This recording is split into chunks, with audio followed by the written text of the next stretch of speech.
Bakit ikaw lang iba yung suot? Papansin. Ang bagal-bagal mo pa isarado mo lamang ang pinto ng banyo, hindi mo maisara, lampak ka. Nahaluan lang ng Planet of the Apes yung paa niya. Nakakaumay, gandang-ganda sa sarili, Amazona naman. Nakita ko na ito sa personal sa Dagupan. May ugali at hindi approachable. Maganda kaso mukhang maldita. Hey guys, it's me Ara and I'm back for another vlog. And today it's gonna be a chill, relaxed vlog lang, like I'm here at home. And this is something I've never done before. So it's reading mean comments. And of course, I've read. Siyempre nagbabasa ako ng mga comments and including mean comments. But never ko siyang na-discuss like sa vlog, never ako nag-react. Kasi usually pag nagbabasa ako like, okay, dead ma. Or parang pinoprocess ko lang. Or pinapag-isipan, like how ko na-improve. Or parang kung ano mang comment yun. Hindi ako nag-reply. So, today lang is the first time na mag-react ako here in my vlog. So, let's go. I don't know how to feel, but let's go. Let's see what I'm gonna click. Bakit ikaw lang iba yung suot? Papansin. Oh, I think this was, sa event to sa Batangas Festival. And kasi sinabihan kami na we can wear anything red. And then yung dress na binigay sa akin ng stylist ko was parang red and pink. Parang two-toned. And sayang naman kasi binigay na ng stylist ko. And diba? For me, parang kung may event ka, tas you wanna wear something that will make you feel pretty and confident, diba? Wala namang masama dun. So, yun lang. Wala naman ako ibang comment dun sa bakit iba? Ikaw lang yung iba suot.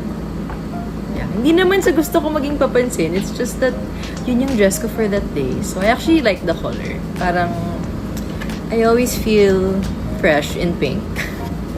Okay, next. Maganda sana, kaso di smooth. I don't know what that means. Maybe like sa skin. Thank you for saying maganda. But as for the di smooth, syempre may times na consistent naman ako sa skincare ko. But syempre may times na diba, hindi naman palaging the same yung quality ng skin natin. Depends siguro sa, lalo na as sa women, like hormones or sa weather. Like ako, may certain maintenance ako because I have like skin conditions since I was a kid. So, syempre hindi naman palaging forever smooth and forever the same yung texture ng skin natin. Lalo na ngayon, umiinit na. So, yun lang. I try my best to take care of myself. But of course, may times na I don't feel as fresh lang siguro. And which is normal, guys. Diba? Like, we're only human. So, that's fine. Ang mukha pa ayos. Okay, so I have nothing against, like, enhancements. If, like, that's something that would make someone feel more confident. Or, diba, willing naman sila to do that, then why not? But ako talaga, I do like facials or yung mga body contouring treatments. Pero in terms of surgery, never pa talaga ako nagka-surgery at all sa katawan. Well, I'm also thankful, like health-wise, never ko pang kinailangan mag-surgery. So, yun lang. Again, nothing against doing that.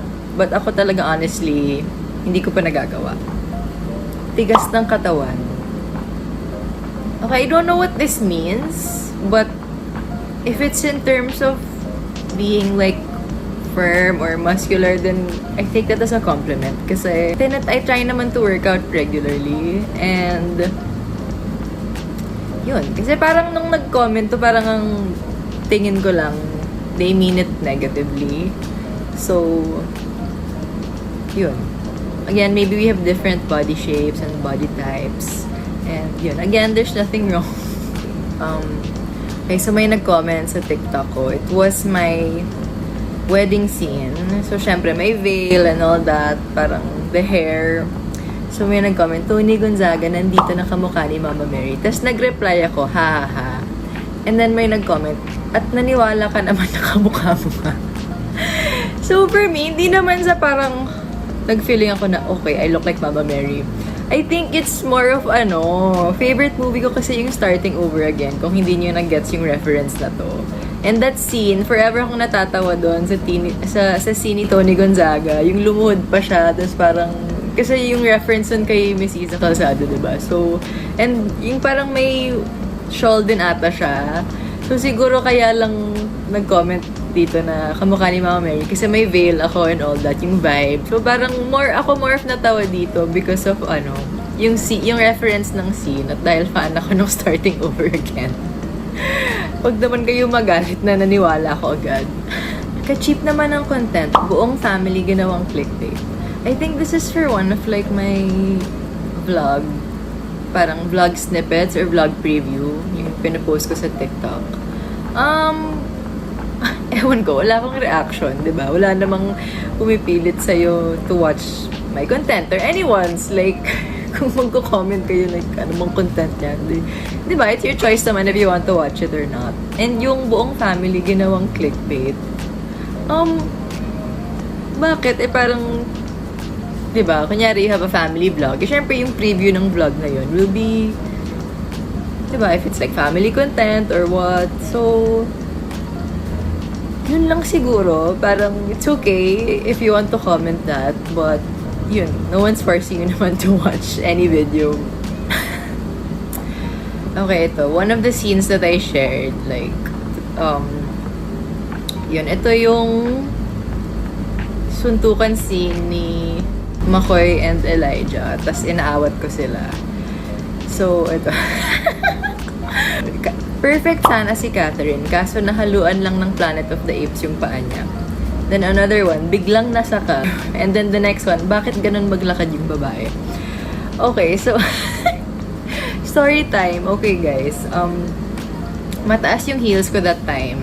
And yung hotel, and yung outside area, kung saan namin ginawa yung suntukan, madulas. And actually, in one take of that, parang hinihila ko na si McCoy as in paawat na hindi ako part ng fight scene. Pero ako yung nahulog. Kasi madulas. Tapos yung heels ko. So, dahil siguro sa heels and yung sahig, ganun yung naging lakad ko. Kaya, I try to be conscious na lang. The next scenes, yung kunyari lalo na yung mga tatakbo ako in heels or yung mga ganon. Actually, si Tita Tessie tinuturuan din ako like ganun. Kasi guys, actually masakit siya. So kahit yung sa Quiapo scene ko, yung sa Snatcher scene, naka-heels din ako dun. So I remember direct Coco would teach me like, wag ka parang slouch, dapat straight boy. Kasi yun yung tendency ko siguro since mahirap nga na tumakbo yung heels. So sorry guys, I will be conscious na talaga next time. But, we learn from these experiences. Nakakaumay. Gandang-ganda sa sarili. Amazona naman.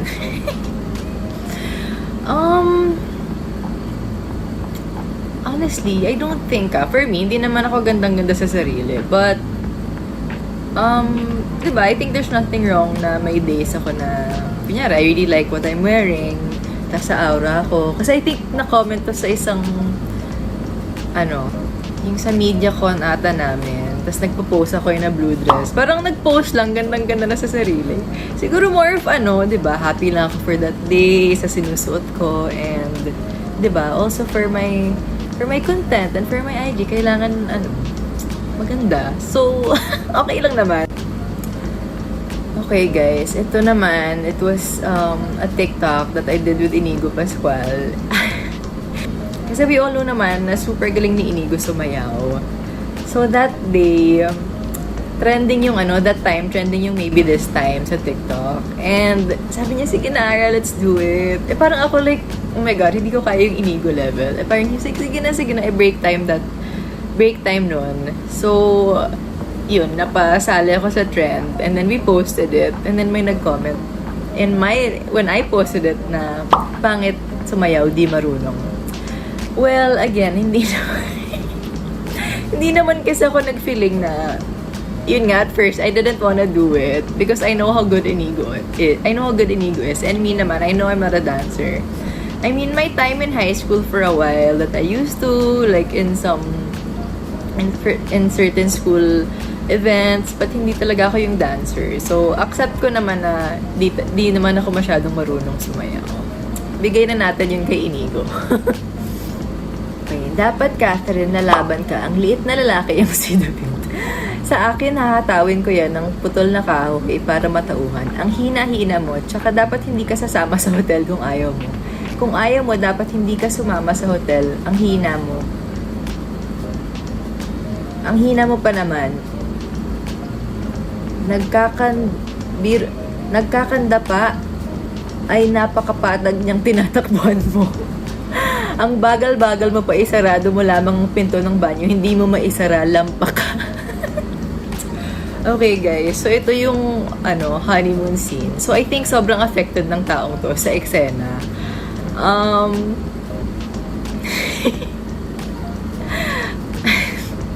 Dinamay niyo pa si David guys sa comment niyo. But anyway, yung scene kasi na yun, kailangan talaga makita yung struggle ko. And yun, siguro na-frustrate lang siya na, oh my gosh, tumakbo ka, like, makukuha ka na niya, yung parang ganon. So, siguro yun. Yun talaga kasi yung eksena, na hindi, in the end, hindi ako makakatakas. That's why it was, a struggle and a sad scene for my character. Kaya, ganun. Yan, okay lang naman. Siguro, very invested lang siya sa eksenang to. Actually, I remember pa sa airport ng Taiwan, may lumapit sa akin, oh my God, I was so annoyed when you didn't escape the hotel. So, yeah. I think ganun din naman tayo, di ba? Pag na-invest tayo sa scene or sa kwento. Okay, also from Facebook. Oo, di siya marunong umarte. Ang boses parang lalaki. Okay, so when I read comments na, hindi siya marunong, ganun. Syempre, it's sad, but I try to take it as motivation na lang to be better. Kasi, minsan naman, kahit you feel na parang gusto mo yung ginawa mo, you did your best, palagi pa rin may mako-comment. And talagang my dad would always tell me na you can't please everyone. And yung dito sa, ang boses parang lalaki. Guys, ever since talaga, medyo like low voice na talaga ako. Like ever since grade school, my friends would joke me na in music class, ako yung dun sa mga low tones. So, yeah, wala. It's fine. Parang ino-own ko na that I have a low voice. So, it's okay. Ito, pangit ng ilong niya. Maganda sana eh. Well, wala naman ako masasabi dyan. Again, if that's your comment, then it's okay. But, I'm happy naman with myself and what God gave me and what my parents gave me. So, yeah. Okay, ito. Catherine, ganda lang talaga meron. At least sinabi niyang maganda ako. So, thank you. But yun again, when I see comments like this, yun, syempre, I'd be lying naman if sasabihin ko, never ako na-affect, like wala lang yan. Syempre, I do. But again, I try to use it na lang as motivation to always be better. And to always do my best. Kasi syempre, baguhan pa lang ako. So, I really want to learn a lot more and have a lot more experience. And the only way to learn, guys, diba, is to make mistakes and learn from our mistakes. So, nakita ko na ito sa personal sa Dagupan. May ugali at hindi approachable. Narinig ng kasamahan ko na naiirita siya dahil dami raw tao. Kung pwede lang daw, wag magpa-picture tao sa kanya.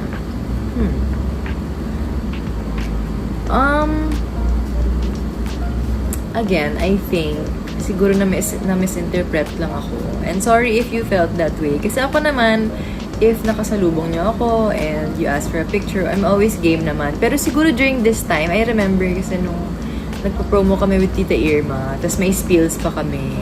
Madaming nag-cheer. So parang siguro ang ingay din and ang bilis lang din nung time limit namin. Like, kunyari, dun sa katukbahay, we talk to people in one house, and then after that, we transfer na parang limited lang talaga yung time to talk to talk in each house. Kaya siguro, ewan ko. But then, yeah, for me, guys, don't be scared to approach. If you see me, I'm always game for pictures. And, yun nga, siguro, I think na may misinterpret ako if I'm shy, or siguro minsan yung, siguro minsan tinawag ka, tas siguro hindi mo narinig, tas minsan sasabihin like, hindi na siya approachable. So again, I'm sorry if anyone felt that way. It would never be my intention for that to happen. Kasi, yun, syempre, I'm so thankful when people admire na napapanood nila ako or magpapapicture. Like, lagi tayong game dyan. So, di siya maganda. Ulo niya parang kalabaw. Hindi ko alam kung paano mag-react dito. Ano ba ang shape ng ulo ng kalabaw? Is it like my face shape or my head shape? So, wala. No comment lang siguro ako dyan. If that's your opinion. Sorry to say, Ara, wala kang balakang. More workout pa. Well, I am very consistent with my workouts. I work with my online trainer. So, every month, may bago kaming program. And, yun, I just try my best to stay active. But I think kasi, in terms of workout, we all have different bodies nga. Parang hindi ibig sabihin, kunyari, I do the same workout as this person. Pareho na kami ng body. Diba hindi ganun? Kasi, syempre, iba-iba tayo ng shape, ng genetics, and yung mga natural body type natin. And there's nothing wrong with that. So, again, as long as for me, if I just feel healthy and consistent naman ako with movement, and yun, basta for me, basta you feel healthy, diba, wala ka namang nararamdaman, and you're happy with yourself, diba, there's nothing wrong. But again, syempre, there will always be opinions. Maganda kaso mukhang maldita. Well, again, thank you for saying maganda. But yung mukhang maldita, okay, I think hindi ko na pwede i-deny yun because kahit yung mga best friend ko until now, a lot of them nag-start yan sa, oh my gosh, Ara, bago tayo naging close, akala ko hindi ka approachable, like, I thought you were mataray and all that. Yung parang pinagtatawanan na lang namin. And I think kasi, I'm not sure if I explained this before, yung face ko kasi, if I don't smile, it's medyo, ewan ko, parang kontrabida vibes ba? Or taray face. So, diba? Or minsan, I think, medyo may pagka-introvert ako if hindi pa tayo close. Like, makulit ako and like madaldal pag comfortable na. But I really tend to be shy and siguro nami-misinterpret yun as maldita. Or, diba? Minsan may mga like, I also have friends na akala ko ayaw makipag-usap sa akin at first. And then yun pala, they're shy type lang and they need time to open up. So, I think ganun din ako. And, yun nga, I have an RBF. Sample. Hindi ka naman pala maganda, laughing face. Okay lang. Again, if that's your opinion, di ba? Minsan though, I don't know why people have to comment this. Like, di ba, yung ewan ko if, kasi diba hindi naman siya makakatulong. Like, if gusto na, parang yung when people say like random negative things lang. But again, you know, it's okay. Syempre with social media now and sa showbiz, talagang, di ba, our accounts are open and public. So, talagang may freedom naman. So, anyone has the freedom naman talaga to comment. But, yun. I think what's important lang is, since this is the last comment I'm reading, I realize, diba, we can never control naman kung anong sasabihin, kung anong i-comment, and we can't please everyone. And I think with social media now, we just have to, if we can take certain comments and remember it so we can improve, and parang ma-push yung, and para ma-motivate tayo to improve, and, diba, kung ano man yung kino-comment nila. But if it's yung parang random lang, na feeling mo gusto lang nila mag-comment ng negative, kailangan natin yung i-filter from our lives na, di ba, yung parang, okay, nabasa mo, wag mo na masyadong isa puso. Kasi, parang don't let yourself be affected by everything you read. Kasi talagang, di ba, with technology na, kung talagang makikinig ka sa lahat ng binabasa mo, like, di ba, madadown ka talaga and your mental health might be affected. So, yun siguro lang yung last words ko for this vlog. Okay guys, so kahit yung theme natin today is reading mean comments, nag-enjoy pa rin naman ako with reacting to them. Kasi, yun, yung iba, points for improvement and motivation for myself. And yung iba, parang will just make you realize na wag ka magpa-apekto sa lahat. And just always listen to the people you love and yung parang the people na binavalue mo yung opinion. So that's it. Thanks again if you've made it this far. Please comment down below what else you want to see. And I'll see you guys next time.